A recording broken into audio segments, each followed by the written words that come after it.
Ohatra ny tenena androany état des lieux amina resaka état de droit. Hoe misy landin-dalàna ao constitution maromaro vohitsakitsaka mitondra fanjakana. Ohatra ao anatin'izay ny article 39, la neutralité politique de l'administration, des forces armées, de la justice. Hitanareo ohatra ny ahoana efa mitokana pompon-drano ohatra ny ministère-ny rano dia lokony mangamanga le izy couleurna parti politique.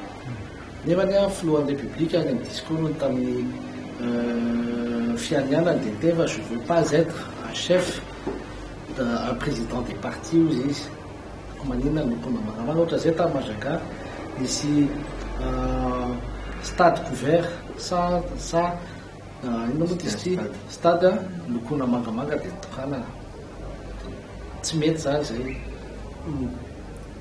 bafoué zany le article 39 constitution amin'ny neutralité de l'administration. Dia aokaikin'izay ny resaka ihany koa momba ny article 65 constitution le premier ministre veille à l'exécution de la décision de justice. Misy grosse efa mivoaka tamin'ny Herimady efa heritaona zao tsy exécuté.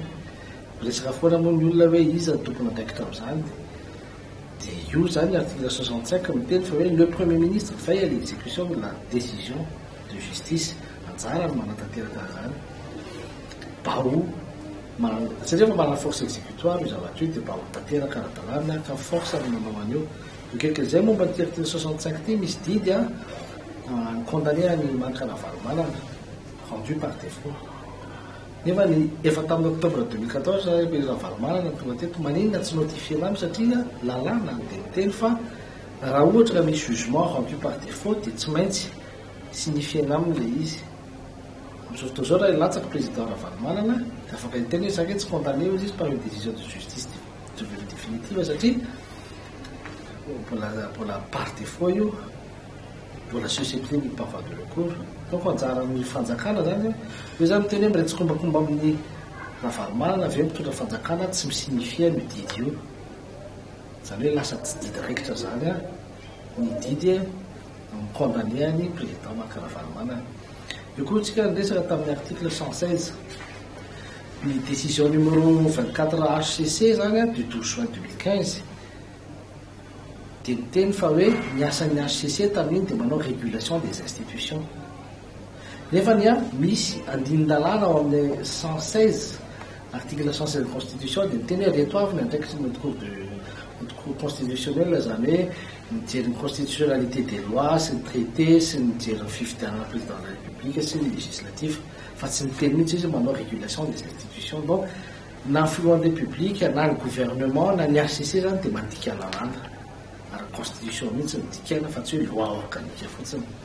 Dia akaikin'izay misy le discours présidentiel averiko teo discours présidentiel dia hoe ny insiste izy tany amin'ny lutte contre la corruption nefa ny baptême de feu ny parlementaire ka tsy baptême d'idée tsy baptême de feu ana idée fa baptême de feu amina resaka vola natao amin'ny fandravana bureau permanent natao amin'ny fanaovana bureau permanent vaovao na fanaovana loi budgétaire sy ny rehetrarehetra reny na rectificative malety daholo misy aiza zany le promesse présidente hoe lutte contre la corruption.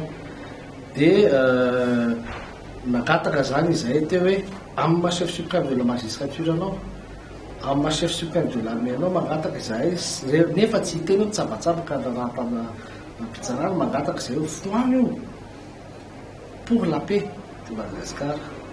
Ba izy matsy miteny izy taminatin'ny lahateniny tamin'ny kabary dia hoe je veux aussi une démocratie apaisée. Tsy démocratie apaisée tsony misy ankehitriny fa lasa état policier Madagascar satria firy ny isan'ny camion ana maramira vezivezy vao mivoaketra reo dia hita reo ambany ao. Zany rehetrarehetra zany sady tsy manaraka an'le promesse présidentielle izy tany kabary no manitsakitsaka ny lampavena zany hoe l'état de droit mihitsy ankehitriny ny vohososy.